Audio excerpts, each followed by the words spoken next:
the Duke Blue Devils, under Coach Manny Diaz in his first season. The Duke Blue Devils went 9-4 this year after being 8-5 last year. And, it was a good year for Duke. They won 9 out of their 10 games against unranked opponents. So, yeah, they won 9 games, but it was kind of a weak schedule. And they went 0-3 against ranked teams. So that 9-4 record, while good, was a little misleading. This year they had Malik Murphy playing quarterback for them, former Texas Longhorn. And you thought coming in that he was going to lead them, but they really struggled running the football. They were 128th out of 134 teams in the country running the football. So that meant that their offense ended up not being that great. Defense was a little better. It was, pretty average. They were 58th in the country in total defense, 60th in scoring. But the one highlight, I guess you could call it a highlight, was that for the first time in Duke school history, they defeated Florida State. Wow. Well, this was the year. This was the year. It took the worst Florida State arguably in the school's history, but Duke got the job done, and they beat Florida State. Along with everybody else. But yeah, I mean, it was a really great season for Duke, and like you said, beat the teams that they were supposed to beat. And you're right, they did have a good season, owning the state of North Carolina, beating that powerhouse, Elon. That's a tough one, if you know. But yeah, overall good season. Looking forward to seeing what they do in the future, because they always seem to have upstart kind of vibe to them. They're a team that you always look out for. It was like they might have the big upset, or they might sneak up on somebody. But yeah, good season. Since they did improve their record, I ended up giving them a B. It was just it was a good season. Yeah.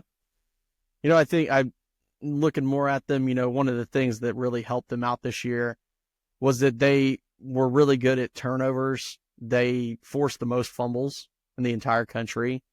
And when you're a team that's not doing that well on offense, getting yourself in situations where you can get quick scores and get the other team off the field is always important. So I think that was really helpful for them.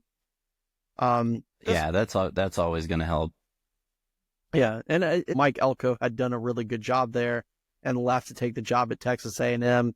Manny Diaz had kind of been a failure at Miami previously, so you didn't really know what to expect from him there, but he did a good job. And obviously, at the end of the year, they were no match for Ole Miss in the Gator Bowl, but hell, that Ole Miss team, when they wanted to play, could probably beat anybody in the country. Yeah.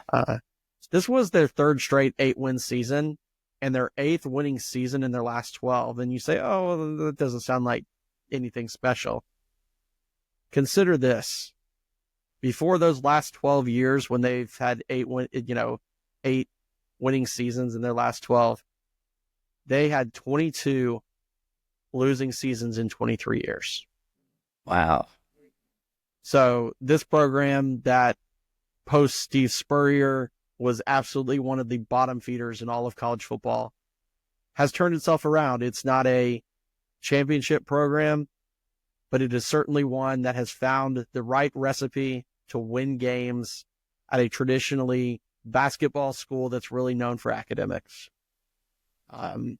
They've had more success than their comparatives, Vanderbilt, Georgia Tech, Stanford. A lot of those schools haven't been able to really stay consistent as winners, but Duke really has. So they've done a great job there. With all that being said, they kind of remind me of Kentucky, not this year, but over the past 5 years. There are the comparisons are obviously there with the basketball school as well. With that being said, I gave them a B+, being it was Manny Diaz's first year. And being that Riley Leonard transferred to Notre Dame, they were replacing their quarterback.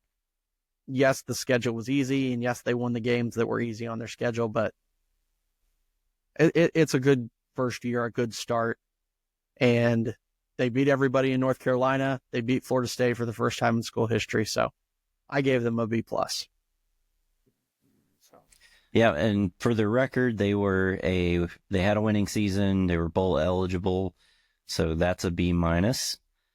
So that makes their final grade, the Nitro Show final grade for the Duke Blue Devils 2024 football season is a B. Also not like their report cards.